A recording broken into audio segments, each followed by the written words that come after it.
संधि किसे कहते हैं, विग्रह किसे कहते हैं, विच्छेद किसे कहते हैं, पता चल गया है सभी को अच्छे से। चलो अब हेडिंग डाल दो, संधि के भेद। संधि के कितने भेद होते हैं ये सभी को पता है सामान्यतः, ऐसा मेरे हिसाब से कोई समझाने जैसा नहीं है, लेकिन प्रश्न कैसे आता है वो समझना जरूरी है। हेडिंग डाल दो, संधि के भेद।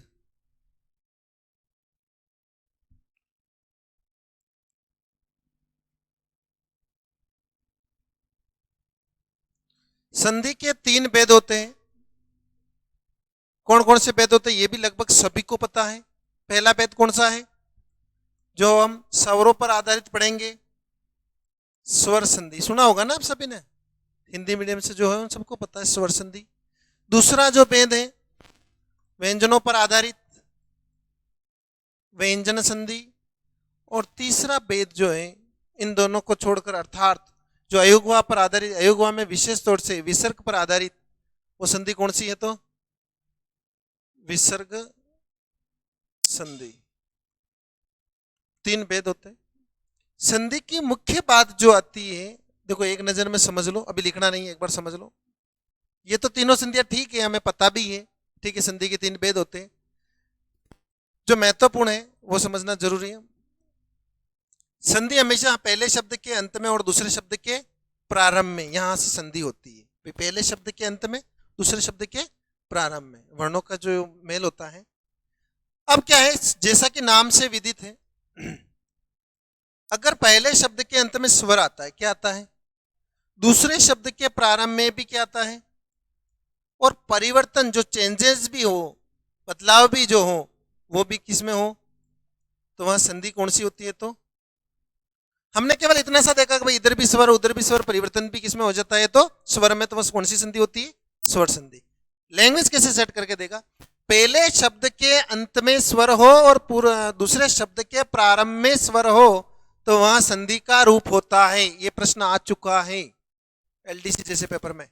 तो कौन सी संधि होती है, तो जैसा कि नाम से पता चल रहा है, हम ये उसने इतनी लैंग्वेज सेट कर रखी है, हमें तो इतना पता है कि भाई पहले शब्द के अंत में स्वर, दूसरे शब्द के प्रारंभ में स्वर, परिवर्तन भी किसमें होगा, तो स्वर में। और वह संधि कौन सी कहलाती है, स्वर संधि। लैंग्वेज लिखने की जरूरत तो नहीं है। चलो दूसरा है, जैसा कि नाम से विदित हो रहा है, व्यंजन, यानी कि एक व्यंजन का रूप होना चाहिए। क्या होना चाहिए, और हम संधि पहले शब्द के अंत में और दूसरे शब्द के प्रारंभ में करते हैं। तो इसमें कौन कौन सी स्थितियां लागू होती है ये ध्यान से समझना महत्वपूर्ण है। अगर पहले शब्द के अंत में यहां पर स्वर आ जाता है, क्या आ जाता है, नाम क्या दे रखा है देखो, तो कहीं ना कहीं व्यंजन होना जरूरी। तो दूसरे शब्द के प्रारंभ में व्यंजन जरूर होगा। आपको समझ में आई कि नहीं आई बात। दूसरी स्थिति, पहले शब्द के अंत में व्यंजन हो सकता है और दूसरे शब्द के प्रारंभ में क्या हो सकता है। तीसरी स्थिति, पहले शब्द के अंत में व्यंजन और दूसरे शब्द के प्रारंभ में भी क्या आ सकता है, सब बदलाव किस में होगा, तो व्यंजन संधि में। समझ में आया कि नहीं आया। लैंग्वेज कैसे सेट करके, पहले शब्द के अंत में व्यंजन हो, दूसरे शब्द के प्रारंभ में स्वर हो, तो वह संधि कहलाती है। नाम व्यंजन का आना चाहिए, क्या आना चाहिए, कहीं पर भी देखो तीनों स्थितियों में। यहां पर देखोगे यहां व्यंजन आ रहा है पहली स्थिति, दूसरी स्थिति में यहां व्यंजन लिखा हुआ, और तीसरे में दोनों जगह आ रहा है। तो इसका मतलब कहीं ना कहीं एक व्यंजन है उभयनिष्ठ रूप में। तो पहले शब्द के अंत में व्यंजन हो, दूसरे शब्द के प्रारंभ में स्वर हो, तो वह संधि कौन सी होती, व्यंजन संधि होती। पहले शब्द के अंत में व्यंजन, दूसरे शब्द के प्रारंभ में व्यंजन हो, तो वह संधि कौन सी होती। पहले शब्द के अंत में स्वर हो, दूसरे शब्द के प्रारंभ में स्वर हो, तो वह संधि कौन सी होती। दोनों जगह स्वर आ रहा है, ऑटोमेटिक समझ में आ रहा है, ठीक है। यानी कि वहां पर वो लैंग्वेज सेट करके देगा। और लैंग्वेज समझ में आई कि नहीं आई आप लोगों के, ठीक है। एक तो 3 लाइन लिखे और 3 शब्दों में हमने समझ लिया। तीसरी कंडीशन, विसर्ग। विसर्ग एक अयोगवा का रूप है, और अयोगवा हमेशा किसके साथ प्रयुक्त होता है, स्वरों के साथ प्रयुक्त है। और विसर्ग हमेशा यानी कि जो शब्दांत अर्थात जो स्वर होता है उसके साथ में अंत में लगता है। जैसे हम लिखते हैं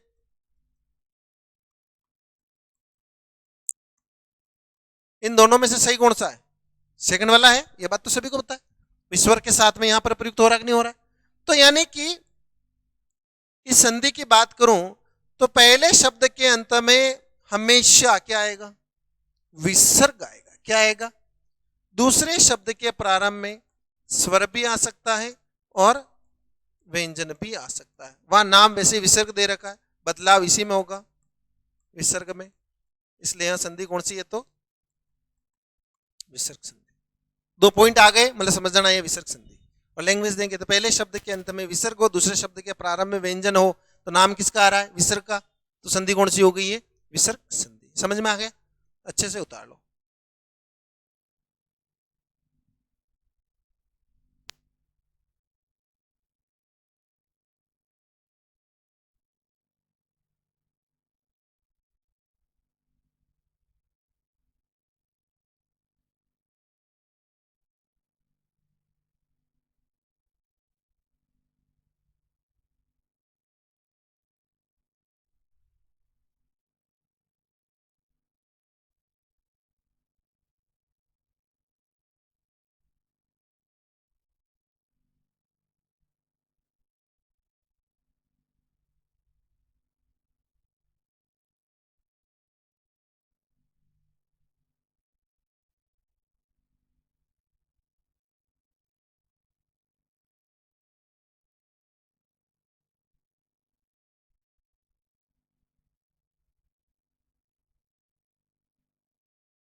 सभी लोग हेडिंग डाल दो, स्वर संधि।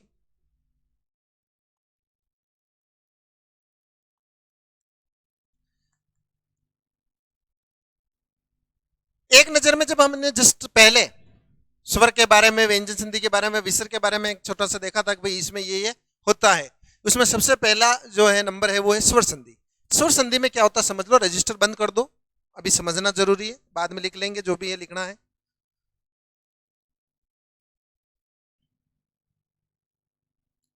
ये बात तो पक्की हो चुकी कि पहले शब्द के अंत में क्या आएगा, दूसरे शब्द के प्रारंभ में भी क्या आएगा, परिवर्तन भी किस में होगा, तो परिवर्तन स्वर में होगा। क्लियर है ये तो। अब कैसे होगा, उदाहरण देखेंगे तो पता चलेगा कि किस टाइप से होता है। जैसे एक शब्द ध्यान से समझना,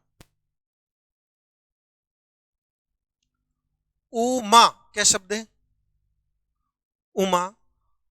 और एक शब्द है ईश। उमा माता पार्वती का नाम है, इसका अर्थ होता है पति, स्वामी।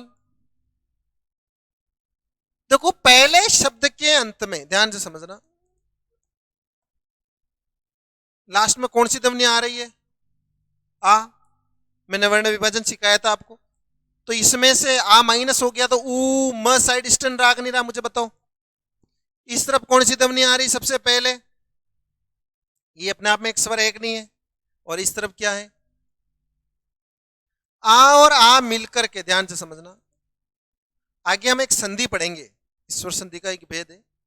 ऐ का निर्माण करते हैं, किसका निर्माण करते हैं, ऐ स्वर का निर्माण करते हैं। और इस तरफ क्या है, कॉपी पेस्ट मार लो, इस तरफ क्या है ऊ म साइड स्टैंड, और इस तरफ मैंने आपको ये बताया हलंत अर्थात साइड स्टैंड दे रखी हो और उसी जस्ट तदुपरांत स्वर आ जाए तो उस स्वर की मात्रा इसमें मिला देते हैं और साइड स्टैंड को हटा देते हैं। समझाया था। तो देखो ये एक की मात्रा आ रही, शब्द क्या बन जाएगा, ऊ म में कौन सी मात्रा जुड़ गई है, इसकी मात्रा ये होती है, एक की मात्रा क्या होती है, एक मात्रा होती है। और ये क्या हो गया, अब देखो एक नए शब्द की रचना हो गई, नए शब्द की रचना हो गई। आपके रीट में शब्द रचना भी है, कौन सी रचना, शब्द रचना भी है। रूढ़ी शब्द होते हैं, यौगिक शब्द होते हैं, योगरूढ़ शब्द होते हैं। ये उमेश जो है योगरूढ़ के रूप में, योग भी है और रूढ़ी भी है। अब देखो उमेश किसे कहते हैं, ध्यान से समझना, उमा पार्वती मां, ईश स्वामी पति, पति लिया गया है। उमा का है जो ईश यानी पार्वती का है जो पति, पार्वती के पति का नाम क्या है, शिव जी। तो ये किसका पर्यायवाची बन गया, अलग से रटना तो नहीं पड़ेगा, हमारी संधि पूरी ऐसी ही चलेगी, हर एक शब्द की व्याख्या सहित चलेगी। समझ रहे हो आप मेरी बात। अब स्वर संधि की परिभाषा की बात की जा रही थी यहां पर कि भाई स्वर संधि की परिभाषा क्या है। तो मैंने आपको संधि की परिभाषा समझाई थी, उसमें लिखवाया था कि भाई दो या दो से, लिखवाया क्या, समझाया था, दो या दो से अधिक सम्यक उचित, सम्यक कह सकते हो, ठीक कह सकते हो, या उचित, दो या दो से अधिक उचित वर्णों के मेल से उचित वर्ण में परिवर्तन हो, वह कौन सी संधि होती है, तो सभी स्वर संधि होती है, यानी कि संधि ही होती है। ठीक है, यानी कि उसमें से जो निष्कर्ष निकला वह यह निकला, दो उचित वर्णों का मेल था और उचित वर्ण में परिवर्तन था। बस उस वर्ण की जगह यहां पर क्या आ रहा है, स्वर आ रहा है। क्या आ रहा है, हाथ हटा दो, क्या आ रहा है भाई, वहां वर्ण लिख रखा था हमने, हम यहाँ क्या लिख रहे हैं, वर्ण की जगह स्वर। तो क्या लिख सकते हैं, दो या दो से अधिक, वहां उचित वर्ण था, यहां पर उचित स्वरों के मेल से जो उचित स्वर में परिवर्तन हो वह कौन सी संधि होती है, तो स्वर संधि होती है। समझ में आया कि नहीं आया।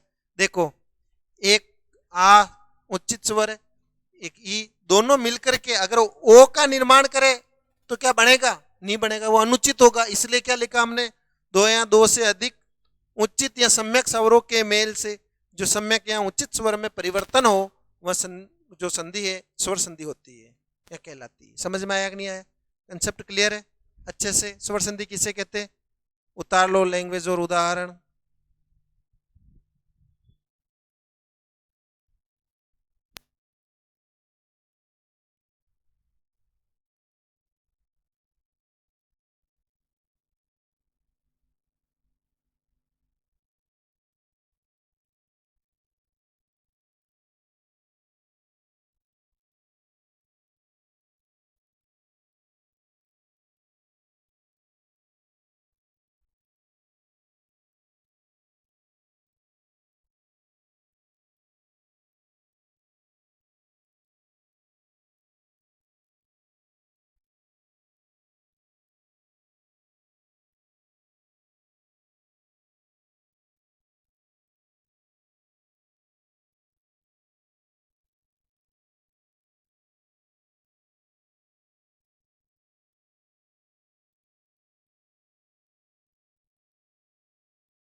लिख लिया सभी ने? हेडिंग डाल दो। हेडिंग कैसे डालनी है एक बार समझ लो, रजिस्टर देना। ये आपका जो रजिस्टर है A4 साइज का, जैसे इनके मैडम के ये इस तरफ का पेज है, लिख लिया, और इधर का खाली है। अब इधर नहीं डालनी इनको, इनको इस तरफ डालनी। कुल मिला के 2 पेज चाहिए खाली। ये देखो दोनों पेज दिख रहे हैं ना, उधर ये खाली रह जाए तो कोई बात नहीं, मेरे पास लिखवाने का बहुत सारा मैटर है, ठीक है, समझाने का आप लिखते रहोगे बीच में, वो सारी चीजें समझाऊंगा। ये दोनों पेज है ना, इनको ऐसे लैंडस्केप मोड समझ रहे हो, आड़ा करना है रजिस्टर को। फिर यहां पर हेडिंग डालनी है स्वर संधि के भेद। इसमें 5 टुकड़े होते हैं। कितने टुकड़े होंगे? क्योंकि स्वर संधि के कितने भेद होते हैं? हम स्वर संधि एक नजर में 5 ही भेद समझेंगे, उसके बाद डिटेल पढ़ेंगे। एक नजर में समझेंगे तो हम जब रजिस्टर में, अर्थात जब आप एग्जाम देने जाओगे, एग्जाम देने जा रहे हो, 2 घंटे पहले, 3 घंटे पहले या 1 दिन पहले आपके दिमाग में आया स्वर संधि क्या होती है, तो एक तरफ तो लिखे हुए हैं कम से कम 20 पेज, कितने पेज लिखे हुए हैं, और 2 घंटे पहले आपने दिमाग लगाया कि यार क्यों होता क्या है। एक साइकोलॉजी है। साइकोलॉजी ये है कि आपने कितना ही पढ़ लिया है, आपके ऊपर एक मानसिक दबाव रहता है एग्जाम के टाइम। आप यूं सोचते हो मैंने कुछ पढ़ा ही नहीं। पहली बात तो ये, कितना ही सारा पढ़ लिया आपने, समझ लिया है। उस वक्त जो आपको पढ़ाए होंगे साइकोलॉजी में, एक चंचल मन होता है, एक स्थिर मन होता है। कौन कौन से मन होते हैं? तो वो चंचल कहता है यार सीता गीता मिता रीना, इन्होंने तो इतना पढ़ लिया और मैंने कुछ पढ़ा ही नहीं। वो चंचल मन कहता है। वो कहता है, उसका दबाव आता है स्थिर पर। किस पर आता है? स्थिर पर। स्थिर भी सोचता है, कंफ्यूज हो जाता है, अरे यार वास्तव में यार मैंने कुछ पढ़ा ही को नहीं, उन्होंने उतना पढ़ लिया, और यार मैंने तो जो पढ़ा जो मेरे को नहीं आ रहा है, अबे टेंशन के मारे। तो उस वक्त ऐसी स्थिति हो जाती है। उस वक्त ये जो मैं 5 भेद जो मैं अभी एक नजर में समझाने वाला हूं, तो जैसे एक तरफ 20 पेज है, 2 घंटे की बाद में एग्जाम है आपके, और आपको अचानक याद आया मुझे स्वर संधि में कुछ नहीं आता है, या मुझे देखना है स्वर संधि में क्या क्या होता है, तो 20 पेज थोड़ी पढ़ पाओगे क्या? केवल 2 पेज में दे रखा है कि भाई इसमें ये, इसमें ये, इसमें ये, इसमें ये, इसमें ये होता है, तो मेरे हिसाब से 2 या 5 मिनट में आप पढ़ लोगे तो वो सही रहेगा। और अभी मैं आपको एक नजर में समझाऊंगा, फिर डिटेल में लेकर जाऊंगा, तो आपको थोड़ा आइडिया रहेगा भाई इस संधि में ये मुझे बताया गया है। समझ में आई बात के? चलो तो हेडिंग डाल दो सभी, लैंडस्केप मोड में स्वर संधि के भेद, और रजिस्टर बंद कर दो।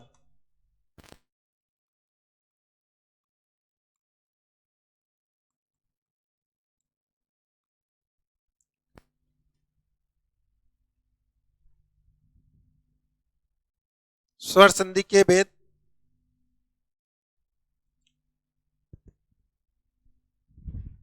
इसके 5 भेद होते हैं। कितने भेद होते हैं? हम जब टुकड़े करेंगे ना, तो यानी लैंडस्केप मोड में डाल रखा है आड़ा, 5 भेद होते हैं। 5 भेद कौन से होते हैं ये समझ लो।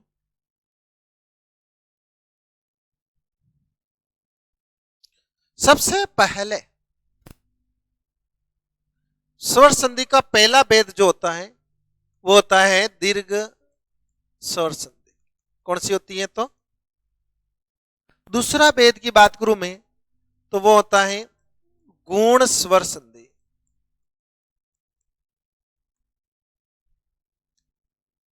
तीसरे की बात करूं, तीसरा भेद होता है वृद्धि स्वर संधि। चौथा भेद जो है वो है यण संधि। और 5वां भेद अयादि संधि। नाम सुने होंगे आप लोगों ने, मेरे हिसाब से तो नहीं सुने होंगे। तो अभी महिला पर्यवेक्षक एक पेपर हुआ था, उसमें यूं ही पूछा था सीधे ही कि स्वर संधि के भेद होते हैं 3, 5, 4, 8। ज्यादातर लड़कियां 3 करके आई थी, मैंने देखा था। तो पूछा उनसे स्वर संधि के कितने भेद होते हैं? सर 3 होते हैं। अरे भाई समझ रहे हो कितने भेद होते हैं स्वर संधि के? 5 भेद होते हैं। लेकिन क्या करें, ठीक है, नहीं बहुत सारे लोगों को नहीं पता। ईमानदारी से बताओ, आप में से सबको पता था 5 भेद होते हैं? दिल पर हाथ रख के, इसको नहीं पता था भाई को, ठीक है, ये नहीं पता था, नहीं पता था, इसमें कौन सी बात है? सीखने के लिए आए हैं हम, पैसी इसी बात की जमा करा रहे हैं, ठीक है। चलो तो स्वर संधि के कितने भेद होते हैं? 5 भेद होते हैं। समझ में आया कि नहीं आया? तो पहले ऐसा करो आप, ये पांचों ही भेद 5 टुकड़े कर लो, 5 टुकड़े समझ रहे हो लैंडस्केप मोड में, ठीक है, 5 खंड कर लो दोनों पेज पे, जो दोनों पेज है ना आपके पास आड़े पेज ऐसे, और यहां नाम लिख लो, समझ रहे हो, लिख लो, समझ में आया कि नहीं आया, लिख लो। फिर उसके बाद में मैं कौन सी संधि में कौन सा नियम कैसे लागू होता है समझाऊंगा।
देख लिया सभी ने,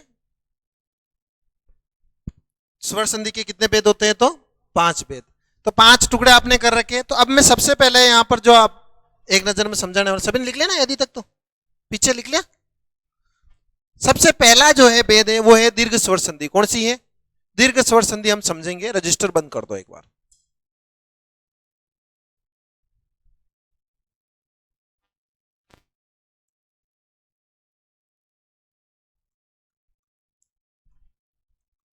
दीर्घ स्वर संधि की बात करूं तो दीर्घ नाम लिखा हुआ है, क्या लिखा हुआ है? दीर्घ। दीर्घ का अर्थ होता है बड़ा। क्या होता है? बड़ा। ध्यान से समझना, दीर्घ का अर्थ क्या हुआ था? बड़ा। अर्थात दीर्घ स्वर बड़े स्वर। कौन से स्वर? बड़े स्वर। और बड़े स्वर की बात करूं तो वैसे हमारे पास कुल स्वरों की संख्या कितनी है? कतरी स्वरों की संख्या कितनी है? 11 है ना। 11 स्वर कौन कौन से? देखो, अ, आ, ई, ओ, री, ए और यही है ना। गिनती करो, 11 हो गए। दीर्घ स्वर ध्यान से समझना, दीर्घ का अर्थ क्या होता है? बड़ा। अब जब बड़े की बात आती है, देखो एक उदाहरण बताऊं मैं आपको। 2 भाई है, एक छोटा भाई एक बड़ा भाई। अगर किसी सामाजिक सरोकार या किसी सामाजिक मतभेद पर अगर बात आती है, दोनों भाइयों में से सबसे पहले हवाला किसे पूछा जाता है? किसकी बात रखी जाती? छोटे भाई की या बड़े भाई की? सम्मान किसका, मान सम्मान किसका रखा जाता है?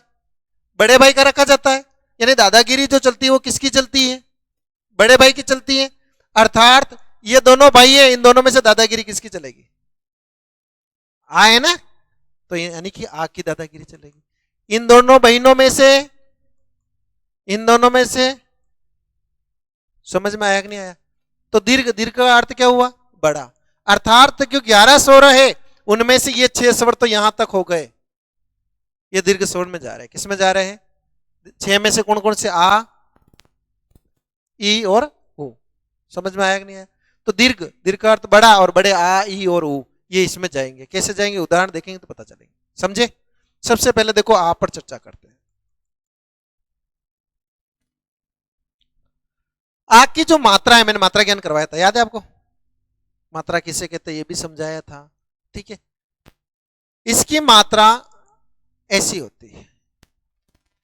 अब इस आ का निर्माण कैसे करते हैं, पहचान कैसे करेंगे, ये समझना जरूरी। पहले तो इसका निर्माण देखते हैं, फिर पहचान भी सीखेंगे। आ का निर्माण होता है अगर पहले शब्द के अंत में अ या आ ध्वनि आवे। पहले शब्द के अंत में क्या आवे? या तो अ की ध्वनि आवे या आ की, दोनों में से कोई सी भी ध्वनि आ सकती। दूसरे शब्द के प्रारंभ में यहां पर भी अ या आ की ध्वनि हो सकती है। क्रॉस भी कर सकते हो, इधर भी आ इधर भी आ हो सकता है, इधर आ तो इधर अ हो सकता है, इधर अ हो तो इधर आ हो सकता है, लेकिन निर्माण किसका होगा? आ का होगा। कैसे होगा? उदाहरण समझेंगे तो पता चलेगा, समझना ध्यान से। एक शब्द देखो, शश। क्या शब्द है? शश। और एक शब्द है अंक। वैसे अंक का अर्थ अनेकार्थक रूप में मैं बात करूं, ध्यान से समझना। मैंने जैसे अंक बोला, आपके दिमाग में एक ही थ्योरी है, एक अंक 1 2 3 4 5, जिसे हम संख्या बोलते। क्या बोलते? गिनती, जिसको बोलते गिनती के अंक, संख्या विशेष। लेकिन अंक का अर्थ और भी होता है। अंक का अर्थ भाग्य भी होता है और अंक का अर्थ गोद भी होता है। एक का तो याद रहेगा। अनेकार्थक की बात करूं, हिंदी में एक टॉपिक चलता है अनेकार्थक। ज्यादातर विद्यार्थी उसे रटते, क्या करते हैं? हमें रटना नहीं, समझना है। भाई मैंने 3 शब्द लिखे तो एक शब्द तो याद रहेगा नहीं रहेगा। यहां पर जो अर्थ लिया गया देखो, समझ लो। शश, शश का अर्थ होता है खरगोश। क्या होता है? खरगोश। शश किसे कहते हैं? तो खरगोश को। देखो अब समझ लेते हैं। शश, शश का अर्थ हुआ खरगोश। लास्ट में कौन सा स्वर आ रहा है? अस्वर आ रहा है ना, ये लो साहब अ। पहले शब्द के अंत में यह अस्वर आ गया। दूसरे शब्द के प्रारंभ में कौन सा स्वर आ रहा है? हाँ? अ आ रहा है। अनुस्वार तो अनुस्वार लगा दो। और इस तरफ क्या है? अ निकल गया इधर, तो समझ में आया? शश साइड डिस्टेंस हो गया, ये वाला अ आ गया। इधर देखो अ और अ बराबर क्या बनता है? तो हम क्या बनाएंगे? अ और अ बराबर आ बनेगा। या अनुस्वार लगा दो, इस तरफ क्या है? शश साइड स्टैंड हो गया। शब्द क्या बन जाएगा? शशांक एक नया शब्द बना। किसे कहते हैं? शश का अर्थ क्या लिया गया? अंक का अर्थ यहां पर लिया गया गोद। क्या लिया गया? न तो भाग्य लिया गया न संख्या ली गई। क्या लिया गया? यहां अर्थ क्या लिया गया? गोद। शश, खरगोश है जिसकी गोद में। खरगोश किसकी गोद में बताओ? पूर्णिमा का चंद्रमा देखा? पूर्णिमा का चंद्रमा देखना तो उसमें एक काला काला धब्बा दिखाई देगा। ऐसा प्रतीत होगा, आभास होगा कि इसमें जैसे खरगोश बैठा हुआ, खरगोश का चित्र, वो काली छाया नहीं होती, वो खरगोश है जिसकी गोद में, किसकी? चंद्रमा की। तो किसका पर्यायवाची मिल गया बताओ? इंदु भी बोलते। आज वार क्या है? सोमवार है, तो आज ये इसके नाम पर ही है। समझ में आया कि नहीं आया? इंदु भी बोलते हैं, सोम बोलते हैं, शशि बोलते हैं, हाँ और बहुत सारे नाम है, राकेश बोलते हैं। लेकिन अपन तो कोई नहीं, 2 शब्द है तो एक तो नया मिलेगा, ठीक है। शशांक किसका पर्यायवाची मिल गया आपको? चंद्रमा का मिल गया। शश किसका पर्यायवाची मिल गया? और अंक किसको कहते हैं? समझ में आया कि नहीं आया? बहुत सारी चीजें एक साथ क्लियर हो रही कि नहीं हो रही? इसलिए मैंने कहा संधि पढ़ने का मतलब 60% कोर्स कवर करना। कितने परसेंट? टॉपिक एक पढ़ रहे लेकिन उसके संबंधित कहां कहां से, कैसे, कौन कौन से टॉपिक से रिलेटेड प्रश्न आते हैं वो भी तो क्लियर हो रहा है, ठीक है। अलग से रटना तो नहीं पड़ रहा। अब देखो, दीर्घ आ की बात कर रहे थे हम, किसकी बात कर रहे थे? ठीक है, अ और अ बराबर क्या बन गया? बना कि नहीं बना बताओ? ये तो किसी को कोई ज्यादा समझाने की जरूरत तो नहीं है, अच्छे से क्लियर है सभी के। चलो, ये तो हुई बात आ से संबंधित। किससे संबंधित? यानी कि ये वाला जो आ था दे अब कौन सा है, यहीं पर चर्चा करें। चलो, इसकी मात्रा ऐसी इस टाइप की होती है, जैसे शशांक में देखो ये मात्रा दिख रही ना आपको, ये लगाई ना मैंने, देखो यहां पर मात्रा लगाई शशांक में, ऐसे ही इस टाइप की होती है बड़ी की मात्रा। मात्रा यानी उल्टा एप, अंग्रेजी का उल्टा एप। चलो उदाहरण देखेंगे तो पता चलेगा कैसे। देखो सबसे पहले इस ई का जो निर्माण होता है ना, वो होता है पहले शब्द के अंत में अगर ई भी आ सकती है तो बड़ी ई भी आ सकती है, दूसरे शब्द के प्रारंभ में ई या बड़ी, क्रॉस भी देख सकते हो, लेकिन कुल मिला के बात बड़ी ई पर आएगी। ठीक है, कैसा भी दे रखा हो वहां बड़ी ई का निर्माण हो जाएगा। उदाहरण देखेंगे तो पता चलेगा, अभी हम एक नजर में समझ रहे, बाद में हर एक उदाहरण डिटेल समझाऊंगा मैं आपको इस टाइप का, हर प्रत्येक उदाहरण जो एग्जाम में आने लायक। ठीक है, अब देखो उदाहरण देखते हैं। चलो एक शब्द है, देखो कवि, क्या शब्द है, कवि। और एक शब्द है देखो ईश। ईश भगवान बड़े होते हैं, प्रभु बड़े होते हैं, तो ईश या ईश्वर में ई की मात्रा हमेशा बड़ी आएगी। क्या आएगी, कभी ईश लिखना हो तो ई में मात्रा क्या आएगी, बड़ी आएगी, क्योंकि भगवान बड़े होते हैं। और ईश, ईश का मतलब स्वामी, कवि काव्य पाठ करने वाला व्यक्ति। वन वर्ड में कभी प्रश्न पूछ ले कि काव्य पाठ करने वाला व्यक्ति कहलाता है, तो क्या कहलाता है न, काव्य पाठ करने वाली महिला क्या कहलाती है।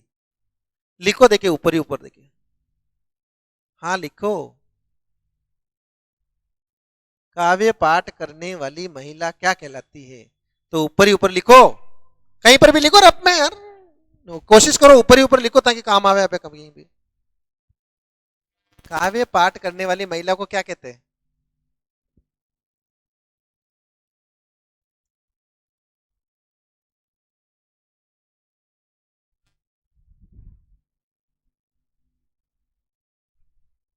लिख लिया सभी ने, कितने लोगों का सही है, देखिए हाथ खड़े करो, कितने लोगों का सही है, सही है, सभी की सही है, गलत है, तभी तो मैंने कहा कि लिखो कवियत्री, ये सही है, वह है वह, ध्यान रखना। हाँ तो तभी तो मैंने लिखवाया, कवियत्री नहीं होता है। मुझे तो ये बताओ लिखा कौन सा आपने, 2 नंबर लिखा है ना, जिसने 2 नंबर लिखा वो सही है, जिसने 1 नंबर लिखा है कवियत्री गलत है। कई बार शब्द शुद्धि में आ चुका, उठा के देख लेना पुराने पेपर। कवियत्री, काव्य पाठ करने वाली महिला क्या कहती कहलाती, कवियत्री कहलाती। समझ में आ गया, चलो ठीक है। तो देखो कवि धन ईश, कवि लास्ट में कौन सी ध्वनि आ रही है, अब तो आपको स्वयं को बतानी है, छोटी की मात्रा आ रही कि नहीं आ रही है। दूसरे में बड़ी की मात्रा, इस तरफ क्या है शब की, ई निकल गया तो क व साइड स्टैंड। ये समझ में आया कि नहीं आया, कंसेप्ट समझ में आ रहा है ना। अब देखो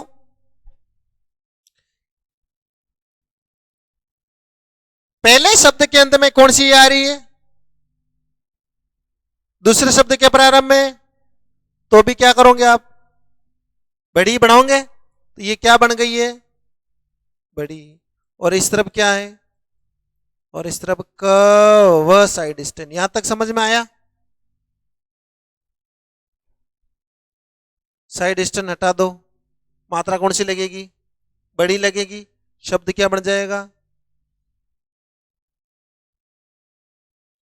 समझ में आया कि नहीं आया।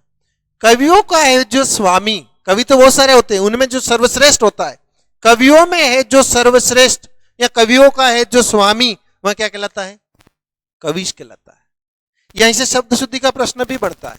करना क्या है उसको, आपको कहते हैं, अभी मैं डायरेक्ट बोलता, ईमानदारी से बताओ, मैं आपको डायरेक्ट बोलता कविश लिखो, क्या लिखना है, सीधे ही बोल देता, ये नहीं पढ़ाता। एकाध तो ऐसे होते कि नहीं होते, कि सभी ऐसे होते, कविश लिखो, ऐसे लिखते क्या? नहीं, नहीं लिखते, ये लिखते ना। अब शब्द शुद्धि में ये प्रश्न आ गया तो गलती होगा, क्योंकि कवि धन ईश, ई और ई बराबर बड़ी का निर्माण होता है और कविश ऐसे बनता है। समझ में आया कि नहीं आया? आगे बढ़े तो यानी एक टॉपिक है आपके शब्द शुद्धि। कौन सा टॉपिक है? सुना? शब्द शुद्धि। तो उसमें क्या है? अशुद्ध को शुद्धि तो करना है टॉपिक ही, और ऐसे ही करेंगे, अलग से रटेंगे क्या? नहीं रट पाते। फिर है तीसरा नियम है ओ। ओ की मात्रा इस टाइप से होती है, जब कभी ये जुड़ेगा तो ओ में मात्रा बड़े ओ की कैसे लगती है वो समझेंगे। इसका निर्माण होता है पहले शब्द के अंत में अगर ऊ या ऊ आए, दूसरे शब्द के प्रारंभ में ऊ या ऊ आए। क्रॉस भी आ सकता है। अब तो समझ में आ गया होगा आप लोगों के। तो भी किसका निर्माण? ओ का निर्माण होगा। कैसे होगा समझेंगे तो पता चलेगा कि भाई कैसे हुआ। चलो समझते हैं। एक शब्द देखो लघु, क्या शब्द है? और एक शब्द है उत्तम। लघु का अर्थ होता है छोटा, क्या होता है? उत्तम का अर्थ होता है श्रेष्ठ। उत्तम का अर्थ क्या होता है? श्रेष्ठ। लघु लास्ट में कौन सी ध्वनि आ रही है? इस तरफ कौन सी ध्वनि है? ऊ। इस तरफ कई बाकी रहा है तम, और इस तरफ। समझ में आ रहा है यहां तक? तो अब देखो ऊ और ऊ मिलाकर के किसका निर्माण कर रहे हैं? और इस तरफ लग। यहां तक समझ में आ रहा है? साइड स्टैंड हटा दो क्योंकि सीधा स्वर दे रखा है। अब बड़े ऊ की मात्रा कौन सी लगती है? ये वाली लगेगी। शब्द क्या बन जाएगा? समझ में आया का नहीं आया? अगर मैं आपको कहता कि लघुत्तम लिखो तो एक आध तो ऐसा होता कि लघुत्तम ऐसे ही लिखे, कि सभी ऐसे लिखते। समझ में आया कि नहीं आया? तो लघुत्तम कैसे लिखा जाता है समझ में आया? क्यों लिखा जाता है? संधि की वजह से। लघु का मतलब छोटा, कम, अल्प। उत्तम का मतलब श्रेष्ठ, थोड़ा लेकिन सर्वश्रेष्ठ लघुत्तम कहलाता है। कंसेप्ट क्लियर हुआ कि नहीं हुआ? अच्छे से हुआ? तो जो आपने 5 भाग किए थे दीर्घ स्वर संधि, दीर्घ स्वर संधि में ये तीनों ही स्वर यानी 11 स्वर टोटल हमारे पास कितने हैं? ये और इसका निपटान यहां हो गया, इसका और इसका यहां, और इसका और इसका यहां। अब हमारे पास कितने हैं? ये स्वर पढ़ने बाकी, स्वर संधि बढ़ रहे। ठीक है, तो अभी आपने जो 5 अध्याय किए हैं अपने पेज पर, तो दीर्घ स्वर संधि में आ, ई और ओ तीनों ही उतारने हैं। फिर कल वापस हम गुण पर देखेंगे, वृद्धि देखेंगे, यण और अयादि देखेंगे, फिर डिटेल पढ़ेंगे। केवल 2 पेज पे एक नजर में हम पढ़ रहे हैं। उतार लो।